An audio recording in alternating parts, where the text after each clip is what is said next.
It's episode 54 of the Improv London podcast. I'm your host, Stuart Moses, and this week's guest is Erick Castellan.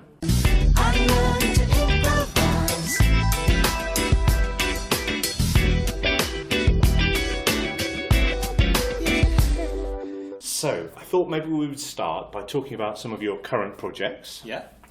And you're in a group with Stephen Davidson. Can you tell me the name of the group and perhaps a little bit about it? So with Stephen Davidson, we are a duo and we are called the happiest people in the world. Really? That's quite a statement. It is, but I think it suits us. Essentially because we're both very smiley, and even if happiness is not necessarily easy to catch, it feels that when I'm doing improv with Stephen, we're in that state of happiness anyway. So it suits us, I think. So do you only have that state of happiness when you're performing with him? No. I think I'm a very happy person in general. I think playing with Stephen is, of course, a very delightful experience at any time. But I don't need him to be or to feel that state of happiness. What do you need? Because I'm very interested in the idea of happiness, and I'm just kind of. Well, what's your secret? What should we all be doing to be as happy as you and Stephen? I don't know. I don't have a special recipe, to be honest. It's more a way of looking at life, even though sometimes it's difficult to have bad experiences. If you look forward and you're somewhat in the moment, which is the main purpose of improv, I think you can reach that level of happiness.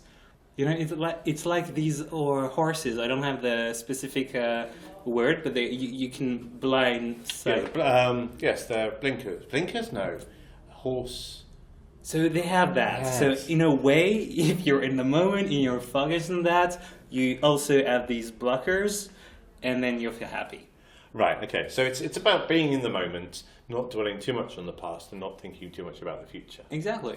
Cool. All right, that's really interesting connection between sort of being happy and improv, which obviously for me is a happiness thing, but I hadn't thought about it as being connected by being in the moment. So when you're performing with Stephen in this duo, what's the format? It's we don't really have a format per se. It's very organic, so we let the other surprise the other. So it's very delightful. I really like the sort of chaos that we sort of build together, and then still we find a way to make sense out of it, or at least I think we make sense out of it. So do you get a suggestion from the audience? Or No, not at all. Actually, we start from nothing. Because I mean that's a good thing to do. You should probably maybe try that. You mean ask for suggestions? Yeah.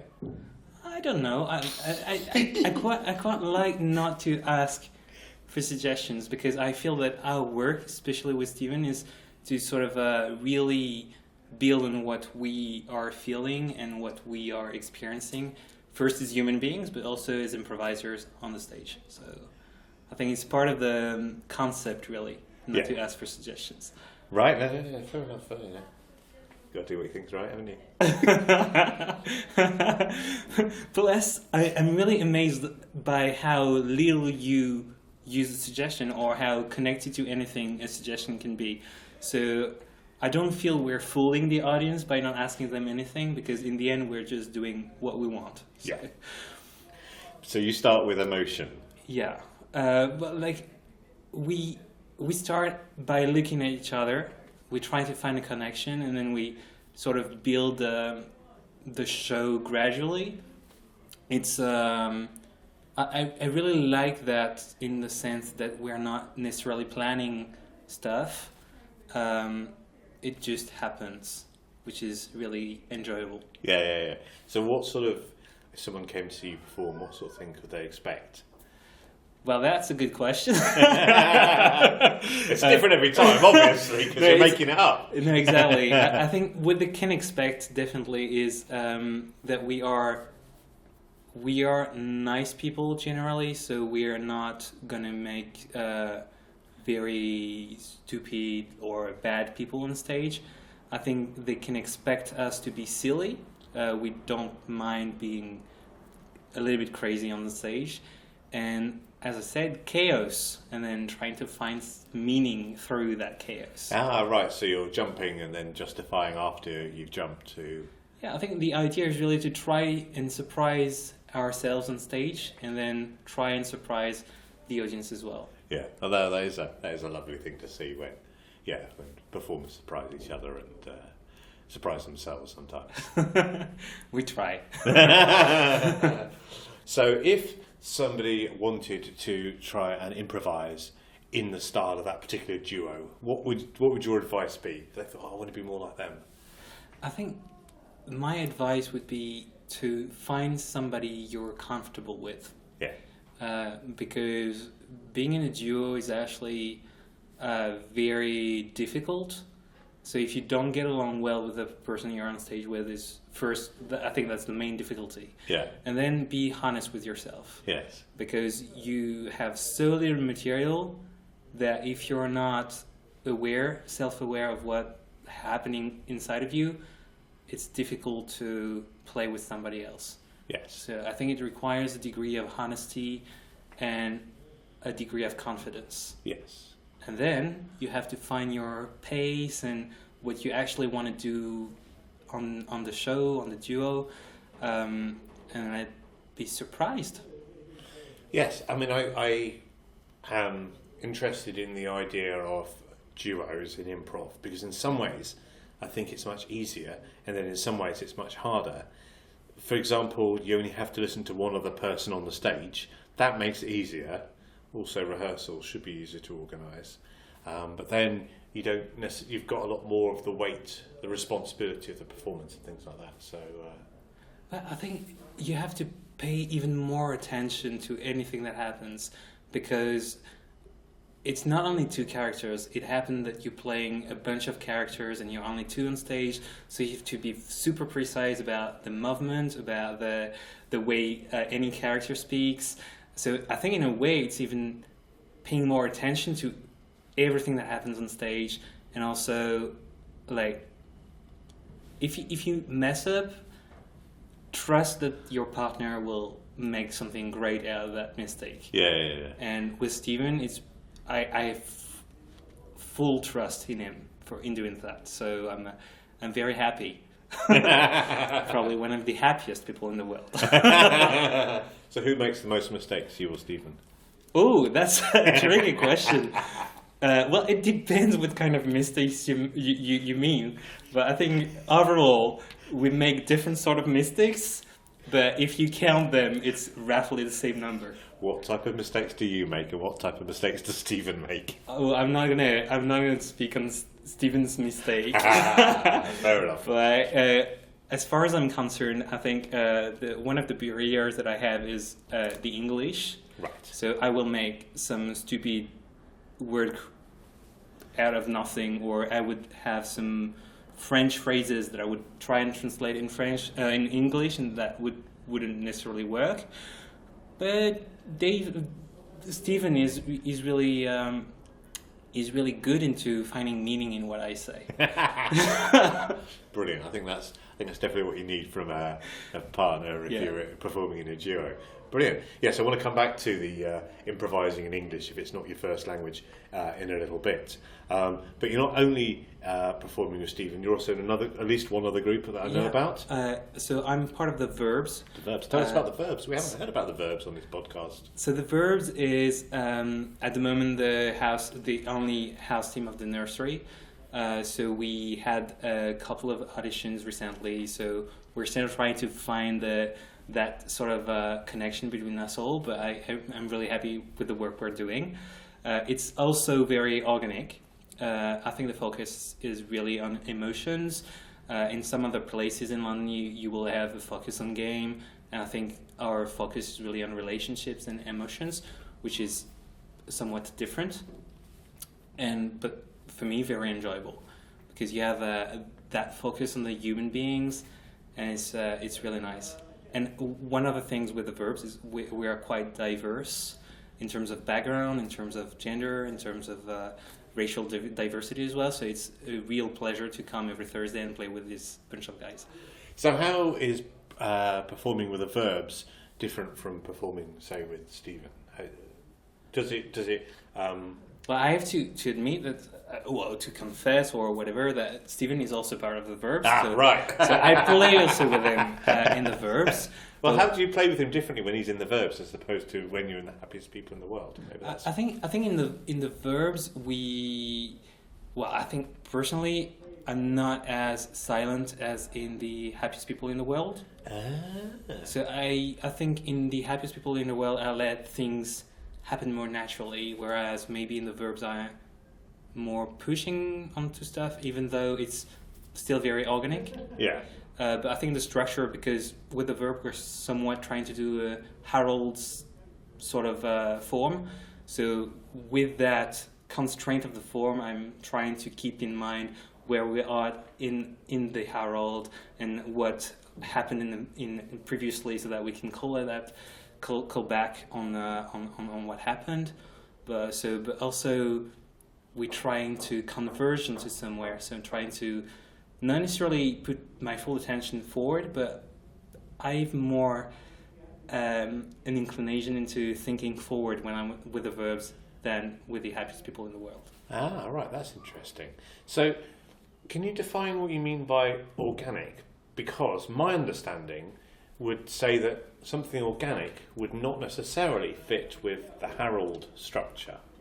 I mean, I may be mistaken, but that's just how my interpretation would be. I think the structure, you have to see it as like a backup. If you, what I mean by organic in the Harold is that we're not really fully tied to the 3-3-3 with group games in the middle. Right. But it's just a loose structure. So we know that we're gonna start with so generally speaking, we decide on the type of opening, but the opening is not really set in stone. So we will decide, for example, we start with a character painting, and then we see what happens. Maybe it's going to morph into a scene paint. Maybe it's going to morph into We See 8. So these common, typical games. So that's the opening. And then what comes from that opening are generally 2 or 3 streams of story. So the same as the Harold. And then we have a group game, and then not necessarily 3 streams. It could be just one. Once it's happened that we ended up in a group scene, so we were all on the stage together, and it was a cocktail party essentially. Right. Yeah. So in that sense, we're not committed to the 3-3-3 of the Harold. Right. It's more we take that as an excuse to move forward in the structure. So we know that in that beat, the second beat, we will expand, or we will do things a little bit differently, but still connected to what happened in the first beat. But we're not very strict on the structure. Right. Okay. And what is really organic is the opening. The opening could really be anything, and the group games not planned in advance at all. Oh wow! So we're trying to pick something that happened on stage, and we work around that. So it could be a sound, it could be just a small element of the background that just becomes the focus of the group game. So the middle sections are really fully organic. Right. So when we're talking about group games, what's your favourite group game to start an organic Harold? At the moment, I'm really into character paint. Okay, could you describe what? So essentially, the character paint would be you have a backline, and one of the person narrates a story through a character, but you don't give a lot of details. You will say, I don't know, for example, so you have a person that is roughly 3 foot tall, and then another person will come and describe, well, this is a girl, and this girl has a badge. It says, I'm the best cat girl in California, or whatever. So you start building a story all together through the medium of a character. So you add clothing details, you add skin color details or whatever, some elements that could be typical of a period of time. Right, yeah. But I really like the concept of telling a story through a character that you paint. and we're all together to paint that character. So it feels really entertaining. That sounds great. But how would you then take this character you've described and translate it into scenes? So I think there are two main ways to take that character and put that into scene. I think the first very straightforward way is to take that character and the person who was on stage being described as the character stays on stage and starts the story as this character. Right, That would be the first the first way forward. The second way would be to just take an element out of that character and to expand or initiate a scene out of that element. I mentioned the badge of the scout girl. It could be so you start a scene with two girls trying to sell cookies to some person in the neighborhood, or it just could be anything. But it doesn't have to be that scout girl, right, the best in California, whatever. So it could either be you literally take the character that's been described, or you can take an inspiration from it and that sounds amazing. That sounds really good. Cool. So those are the two main things you're working on at the moment. Is that right? I'm also working on a solo improv show. Oh right, okay. It's called Vice Versa. And to be honest, the experience of being alone on stage and doing improv is the most terrifying ever. Really? I'm not really sure I like that feeling. However, it's a really good exercise. And I wanted to work on that format of Vice Versa. So essentially, what I'm aiming at doing is replicating what happened in the movie Inside Out by Pixar or Disney. When you follow the story of a character through the voices in her head. Right. So you have this little girl going through adolescence, moving out from cities to another city, and she's experiencing all this changing, and you can see and follow how she's impacted through these little characters in her head. So you have joy, you have anger, you have all. So you know the movie if you've seen it. If you've not seen it, you have to see it. It's very good. It's a really good movie. Yeah. So the idea is I'm alone on stage and we move into my head to see my emotions and how that works for my story. Wow. And it's initially I started doing this with the lights. I got a fancy for lights recently. I bought a lot of lights. I shouldn't say the brand, but you can say the brand. They might want to sponsor us. Okay, so Philips U lamps, where you can change the color depending on the mood, and I automated my lamps at home, so my whole living room is full of lamps. And initially I wanted to chat with my mobile, so Siri on the iPhone, to say, well, I'm angry, change the colors to red. But it turned out it was working fine in my living room, but putting that on stage was really a struggle.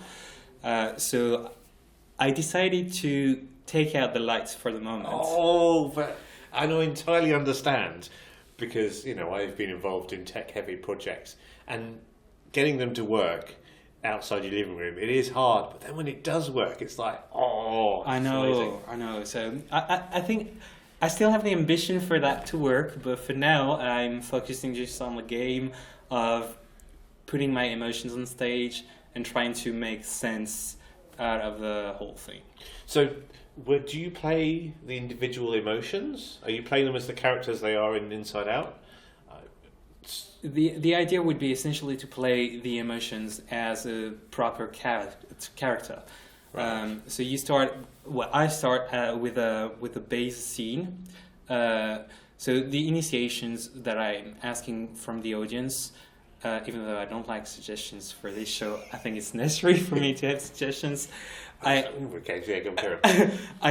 ask them what is the place where they feel most like themselves. Oh, right.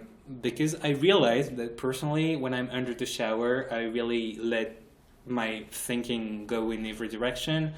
I sometimes make songs out of nothing with picking stuff of that are shit in my life or that are good. So it's just that place where I just feel like myself, like I have no boundaries or limitations. So I'm trying to replicate that state from a suggestion of the audience. So trying to find the space where I can let go of the character thoughts. Wow.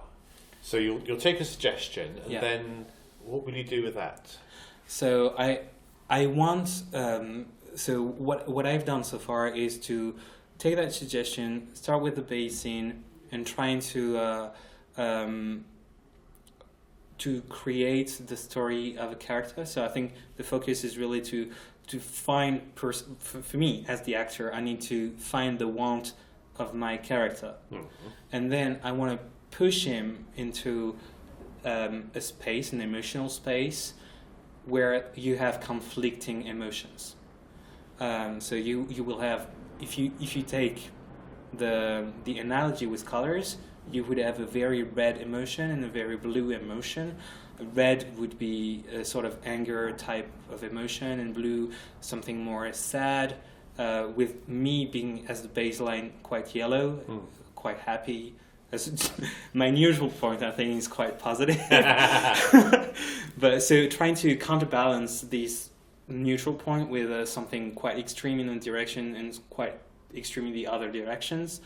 And I'm not really aiming at laughter in that sort of improv. For me, it's really a way of exploring the emotions of a person, because I really think that in life, in many occasions, we have conflicting emotions, and trying to figure out what is the impact on the character in the base scene. But it's still a work in progress, and I'm really noticing that I made a lot of progress, because I started this sort of improv at the end of last year, and I think it's moving in a direction that I really enjoy. I'm not putting it on stage very often, but I do it in my living room with some friends or with some of the persons that I know, and it's a good experience for me. It's more an exercise, as I said, not necessarily something that I want to commit hard on. Right, yeah. But it's really good to explore the emotion and trying to see the characters or a part of his life through like an emotion perspective, but both at the same time. So you're playing the character. So let's say, I'm playing a character and I find my want. So I have a point of view and I want to explore an emotional point of view for that character. So I will go into the anger area and treat, for example, a person working and frustrated because I don't know, things are not going well with the manager or whatever. So you have a degree of frustration, and you want to explore that through the angle. I want to explore that through the angle of anger, to see, well, I'm really frustrated because this manager, blah blah blah, is making my life super hard. So explore the frustration through the angle of anger, but then realizing that actually what pisses me off is not him being bad at me, but it's more my status that is maybe, I don't know, more junior than what I think of myself. So it's more, so it wouldn't be sadness necessarily, but it would be disgust that I'm treated that badly because of, so I'm trying to find the actual underlying point of view of these characters through the angle of emotions. Right, okay, I think I've got it now, because I was not sure, when you used the inside-out analogy, whether you were going to play a scene as the whole person, and then we would see inside their head or whatever, and you would be playing the individual characters, one character of anger, one character of whatever. But that's not it, is it? It's more... It's part of it, but it's not the purpose of the vice versa improv. Cool. Because I start as a one character, but then I will interact with some other characters, and then I will possibly go in their heads as well. So it could be quite messy. Let's be honest, it's a work in progress. Yeah, no, it sounds fascinating. And you said that something about you didn't like suggestions, so you were going to take them because that was how the project worked or something?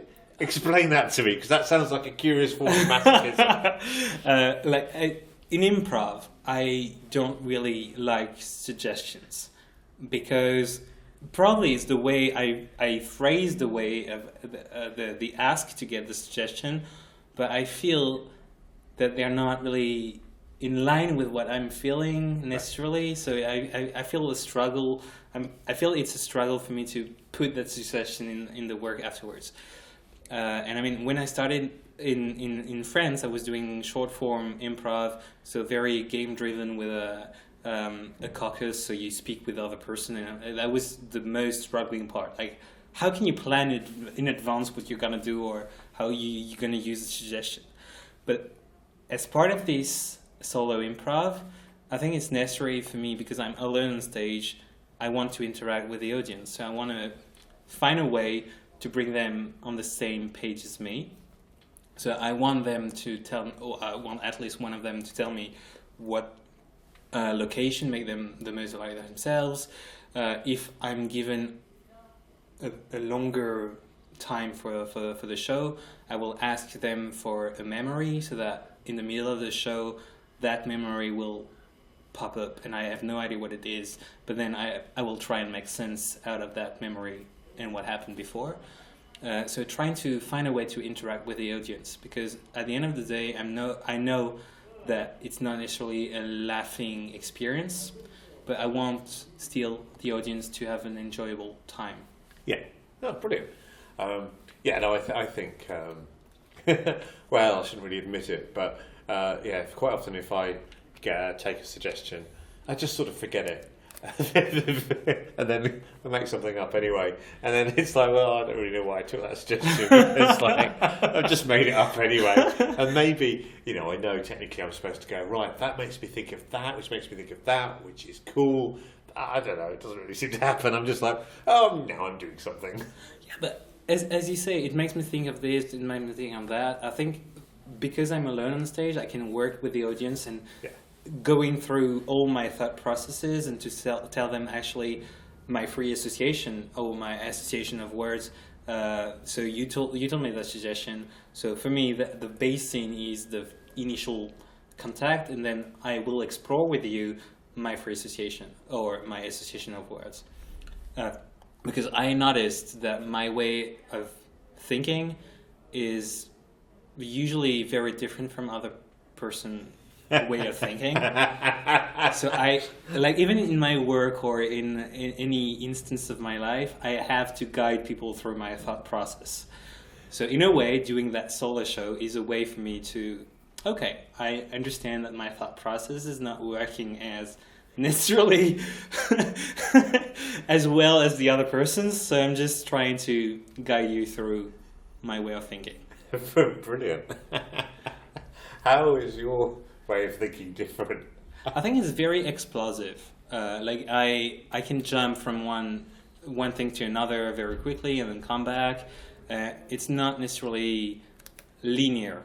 Right. Okay. And I really like to pick something, try to explore it, and then come back. But then in my line of job, people are very rational, and my background is really rational. So I know things should be sequential for some people. You have to think linearly, this because of that and this, so that I can conclude that this. But for me, I will say, oh, I see this, so maybe that and this and this and that. But it is nowhere related to the initial inception. So, yeah, I'm aware that I have to guide people most of the time through my thought process. Can I ask very broadly what line of business you're in? I'm now a business developer in renewable energies, gas, electricity. So this is quite commercial. So it's very interesting. But my background is very mathematical engineering, quantitative finance. So very number driven. Brilliant. Right, so you mentioned you have a background in short form. Yeah, how did you get started with improv? Well, I started about 10 years ago, actually, in France. So I was studying, and when I was at high school, I was part of the drama association. So we were meeting every Friday evening, and every quarter we had a performance in front of parents, teachers. But then at university, I had no time for learning and rehearsing the proper theater. So I just went directly to improv because you have no need for rehearsal. You can go with nothing prepared and you'll be fine. And I loved improv. So it really became a sort of addiction, to be honest. So I started, because in France, it's the mainstream format, or the most common format would be this competitive short form game. So you have two teams, a referee. It's a sort of a parody of a hockey game. So it's inherited from Canada. Right. So you will have people wearing these hockey shirts. They're in what they call a ice rink. Right. So it's essentially a match. So you have to win the game.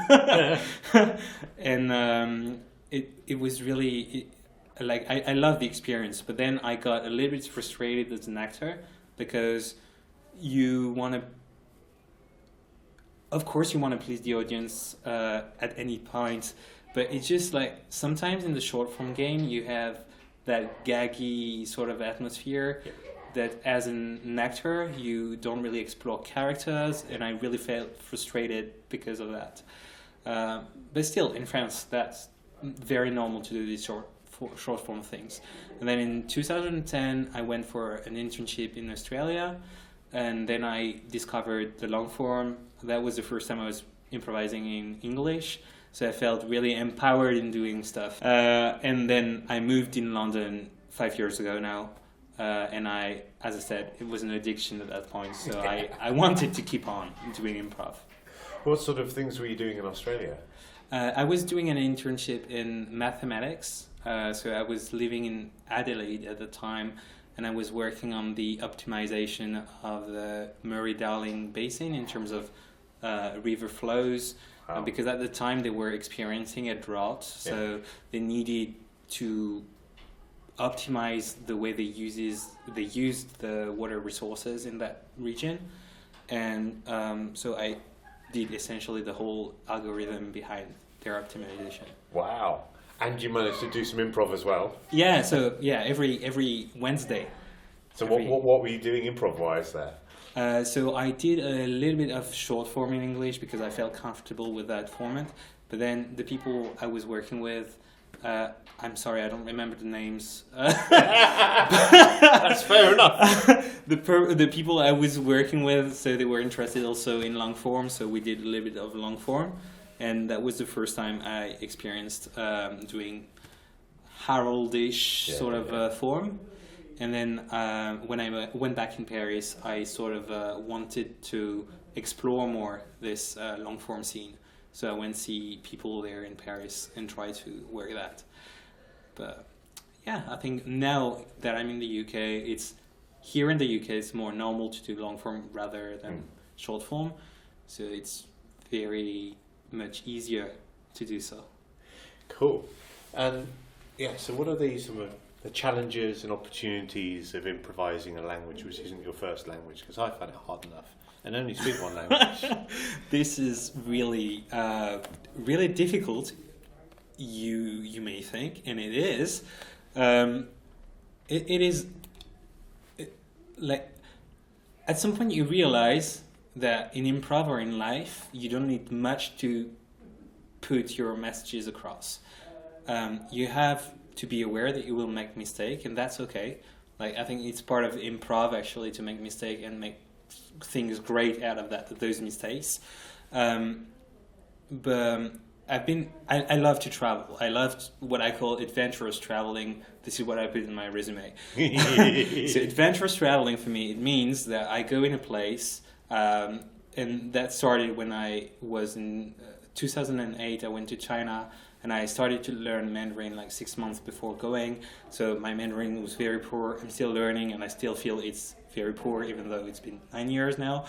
But so the point is, you go in those places, you don't speak the language, but then you connect with the people. You share things, and you don't need much vocabulary to do so. And if I was able to do this in Chinese, I surely was able to do that in English. So that's part of the reason, part of the drive that pushed me onto embracing the mistakes, because I know that we'll do mistakes. I know that I have a stupid accent at times. That's fine. It's just... I don't think you've got a stupid accent. I feel I should challenge that. Thanks. Thanks, Stuart. You're very kind. But yeah, no, improvising in a different language. At the end of the day, we're speaking through emotions. We're speaking with human beings, but sometimes you want to understand. And it happened to me that I was on stage with a person from Scotland with a very thick Scottish accent, and I did not understand a word of what was said to me. But you understand with the context, we understand with the intention behind words. So if I have an advice for people improvising with non-native improvisers, is be meaningful in your intentions. Right, okay. Like they will not necessarily understand all the references, they will not necessarily understand every word of what you say, but be precise in your intentions, and that'd be fine. Right, excellent. Cool. Okay, so time for the big final question. Ooh. Big final question, okay. What would you say was a signature Erick move? What do you do on stage and people go, hey, classic Erick? I don't know. I